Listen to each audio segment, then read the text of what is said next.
কারণে ধন ভোগ করে এই দেশকে বিক্রি করবে না। 2024 সালে 5ই আগস্ট কোনো বিদেশি শক্তি নয়, আমাদের দেশের যুবকদের শক্তি, তরুণদের শক্তি, শিক্ষক শিক্ষিতাদের শক্তি, কৃষকের শক্তি,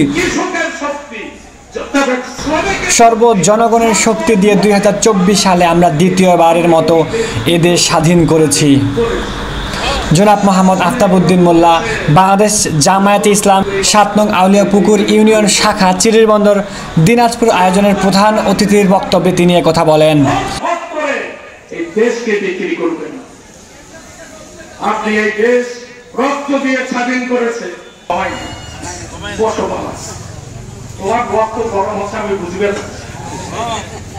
রক্ত তো খাওয়ানো কঠিন তোমাদের। আমার পবিত্র সিরাতুন নবী সাল্লাল্লাহু আলাইহি ওয়াসাল্লামের উপলক্ষে সিরাত আলোচনা সভার প্রধান বক্তব্যে জনাব মোহাম্মদ আফতাবউদ্দিন মোল্লা আরও বলেন, জোর করে টাকা আত্মসাৎ করা যাবে না, চাঁদাবাজি করা চলবে না, সামান্য কারণে এদেশকে বিক্রি করবেন না বলে তিনি মন্তব্য করেছেন। কোথাও যদি সব কাজ করে সম্মিলিতভাবে প্রতিহত করবেন, দেশকে রক্ষা করতে হবে, আমাদের দেশের মান সম্পর্কে রক্ষা করতে হবে। কথা ঠিক কিনা বলেন? ভাই সরকার আমি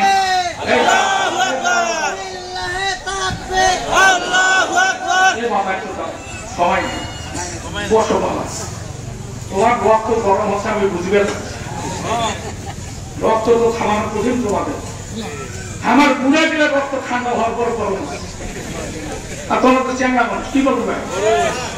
এই জন্য আমি অনুরোধ করবো আপনাদের, নারী পুরুষ হিন্দু মুসলমান সবাই মিলে আসুন, আগামী দিনে ওই ধরনের একটা দেশ গড়ি যে দেশে হবে শান্তি, যে দেশে সমস্ত প্রকার দুর্নীতি, ঘুষ এবং খারাপ জিনিস বন্ধ হয়ে যাবে, নারীদের স্বাধীনতা পাবে, নারীরা তাদের ইজ্জত আগ্রহ নিয়ে বেঁচে থাকবে, হিন্দু মুসলমান সবাই আমরা শান্তিতে থাকবো, কেউ না খেয়ে থাকবে না।